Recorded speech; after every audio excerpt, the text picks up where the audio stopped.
Supreme court ఇచ్చిన వర్గీకరణ తీర్పును వ్యతిరేకిస్తూ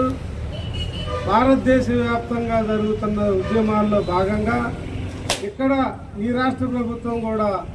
రాజీవ్ రంజన్ మిశ్రా కమిషన్ వేసి వర్గీకరణ చేయాలనే ప్రయత్నాలు చేస్తా ఉన్న నేపథ్యంలో దాన్ని రద్దుపరిచేంత వరకు అడ్డుకునే దానికోసమై శ్రీకాకుళం నుండి అన్ని మా ఉభయ రాష్ట్రాల్లో మేము నిజంగా ఎందుకు వర్గీకరణ వ్యతిరేకిస్తున్నాం అనే దాని మీద ఆ వాస్తవాలని మీడియా ద్వారా మిగతా సమాజానికి కూడా చేరవేసేందుకోసం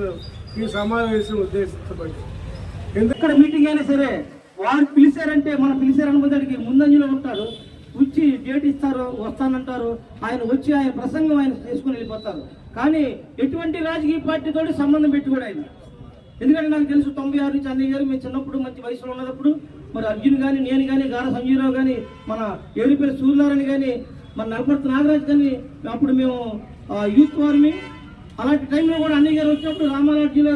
రూమ్ తీసి మాకు అక్కడ ఎన్నో మాకు సలహాలు ఇచ్చి మమ్మల్ని ముందుకు నడిపించేటువంటి వ్యక్తి మళ్ళీ వెంకటరావు గారు.